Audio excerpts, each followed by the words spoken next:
everybody. We're in Renaissance class today, and up until now, we've spoken about painters who lived in Italy.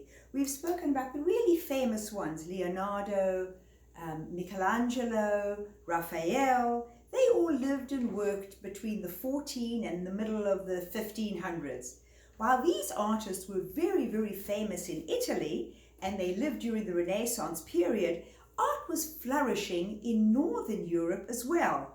So today we're going to talk about four very wonderful and very famous artists who lived during the Renaissance and who lived in the Netherlands and Belgium and Germany. But just a minute, what do we have here? This artistry. Here I have the very famous French painter, Jean-Marie Le Chien. Oh, Jean-Marie Le Chien. Hello, Obviously, Jean-Marie. Le Chien because he's a doggy. Hi, Winnie, how are you? You're a little artist today. Look at the boys and girls and say good morning. Good morning. Okay. I think all Winnie right. wants to leave. All right, off you go. Good. Yeah. Well, we are really delighted to have you along with us today. How have you been? I'm wonderful, thank you. I've been touring France, as you saw. Yes. And now I've left Italy and I'm going to the north where I understand there was quite a renaissance of its own going on. Absolutely. You know, there was a difference between the influences that were going on in Germany and the Netherlands and the influences that were going on in Italy. Now, the Italian city-states were solidly Catholic, and their art was very much church-driven, and the artists often had biblical themes. But in Northern Europe, the Reformation was going on. Remember last week we spoke about the Reformation Martin Luther and how people were upset about some of the practices of the Catholic Church. Well, once the Reformation was going on and the birth of Protestantism took place in the first half of the 15th century, the artists began to paint a little differently. Their art was not that much church-driven. They began to paint ordinary people. Oh, And then, of course, Gutenberg had invented the printing press at that time. So the most famous artists in Germany and the Netherlands specialized in prints. These were very beautiful. You mean prince, like in the ruler of a kingdom? No, prints, P-R-I-N-T-S. Ah, Yes. yes, because of Gutenberg. Right.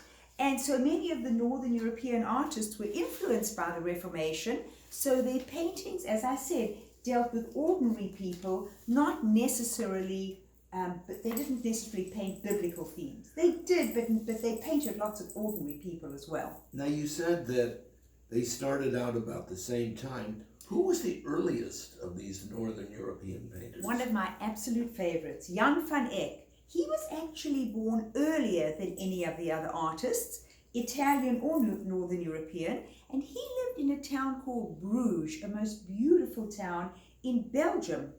And he was one of the first painters to develop the modern techniques in oil painting. He's actually known as the father of oil painting. Oh. Now, he painted, though, well before the Reformation, if you said he was earlier. Yes, he was. So some of his paintings were biblical in character as well. Mm-hmm. Now, unfortunately, as you could see from the French artist I brought, many artists were starving in their time. They had to live in these garrets and painted literally from day to day, moment to moment. Life was tenuous for them, and if they didn't have a patron to support them, it was not very good. But that was not the case with my favorite. That was not the case with him. He now painted mostly on wood panels rather than canvas, interestingly enough. So in 1421, he went to work for John of Bavaria, the Count of Holland. The Count loved him because Van Eyck was so talented. And when John died, Van Eyck became the court painter to the Duke. And the Duke treated him so well and paid him handsomely because he feared that Van Eyck might move away and go and work for somebody else. And you know, the Dukes, they always wanted these beautiful portraits of themselves and their families. And he had this incredible artist on his hands and he didn't want him to leave. So Van Eyck was very lucky. In 1439, 2 years before Van Eyck died, 288 miles to the east, in Mainz, Germany, Mm-hmm. Johannes Gutenberg invented the printing press. Right. And 32 years later, and 162 miles further east, Mm-hmm. there was a famous painter named Albrecht Dürer. Oh, he was amazing.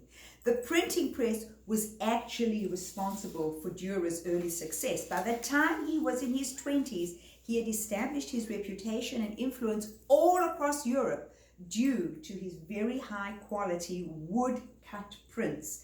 And so he was in communication with Raphael, with Bellini, with Leonardo, and from 1512 until he died 16 years later, Dürer never, ever had to worry about where his next meal was coming from. So much for starving artists. Well, he was patronized by the Emperor Maximilian I. So during his 57 years, he produced hundreds of engravings and altarpieces and portraits and self-portraits and watercolors and books. Dürer was amazing. He was loved by art critics from the time he began to paint until the very end of his life. He was a child of the Reformation, and he is commemorated by both the Lutherans and the Lutheran Church and the Episcopalian Church. You know, one thing I have noticed, though, Yes. although they lived very well, the dukes, the earls, etc., the emperors, might not have had to pay them very much because they died early. I know, most of them did, but now Michelangelo, he lived until he was 90, which was amazing for those times. And the next of the Northern European painters, Lucas Cranach, he lived to be 81, a great age for anybody at that time. Cranach. I've seen paintings of his before. He painted several of Martin Luther. He absolutely did. He was in fact a very close friend of Martin Luther, and not only painted many portraits of Luther, but also of Luther's wife and of Luther's parents and all of the important early German Protestant leaders. He was a confirmed Lutheran. You're going to tell me, I'm sure, that he wasn't a starving artist. No, he was extremely successful. Now, talk about being in the right place at the right time.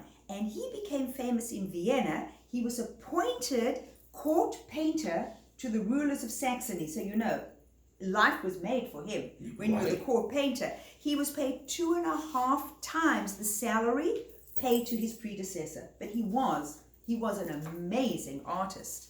He must not have offended them because he remained the court painter for the next 45 years until he was 78 years old. And along the way, he served as mayor of Wittenberg for 3 terms and a member of the town council for the rest of his life, which was pretty amazing for an artist of that time. Artist and a politician, my goodness. Absolutely. Now, Ms. Artistry, it seems to me you've saved the last of them, who was one of my favorites, Pieter Bruegel the Elder. Oh, I love him. I absolutely love him. Well, you know who my favorite painter is? I know. My painter is Hieronymus Bosch. Hieronymus Bosch, Well, I know. Wonderful, Now, fanciful, anyway. but we're not covering Meneer Bosch. In Holland, when you say Mr., it's Meneer. Yes. We're not covering Meneer Bosch today, and I know that Pieter Bruegel is your favorite and mine. We're talking about Pieter Bruegel the Elder. Many people did say he was a successor to Bosch. Yes, he did. He may have been, but to give him his due, Bruegel, who had only lived to be a little over 40 years old, is recognized as the most significant artist of Dutch and Flemish Renaissance painting. Did you know that?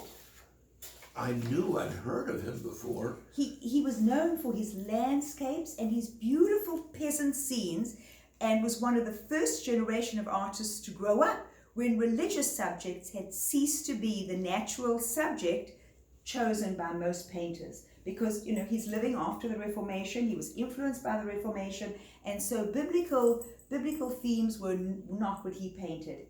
He painted all these beautiful scenes of peasants' weddings, peasants going to the market, and these gorgeous landscapes in beautiful colors. He lived in changing times, The Reformation had brought Protestantism to Northern Europe, and the world of the Italian High Renaissance artists was now coming to an end.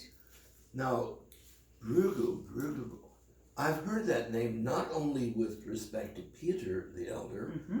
Didn't he have two sons? He did. Who became quite famous. Quite famous, but he is the one we really think about, but his sons were famous. He was a pioneer of a new kind of Northern European art. The setting of his paintings is typically in urban space, surrounded by buildings within which individuals or small groups engage in their own distinct activity while ignoring all the others. So you'd have a little wedding, you'd have a little cobbler doing something, you'd have a baker baking bread, and he focused in on those scenes. He brought to life the everyday life of the peasant in that area. Wow, Ms. Artistry, you've taken us to Italy, to Spain with El Greco. You've taken us all over and finally ended up in the north of Europe. What an incredible art history you've given us. It's been a fabulous tour. We've spoken about Michelangelo, we've spoken about Leonardo, we've spoken about Raphael. Now today we've spoken about Van Eyck, we've spoken about Peter Bruegel, we've spoken about Albrecht Dürer, we've spoken about Cranach. I mean, it has been an incredible tour. And let us not forget Jean-Marie Le Chien. In fact, I have to go and get her now because she has an atelier, which is a salon, and she has to attend in her honor. So, good day, Ms. Artist. Oh, good day. It's been lovely seeing you. Please visit us again. Please do visit us again. And boys and girls, I hope you've learned a lot today about Northern European art. I will, of course, be sending you an email with more information about these famous painters. For the moment, enjoy this gorgeous day. I'm sending lots of love to you and many hugs. Bye-bye for now.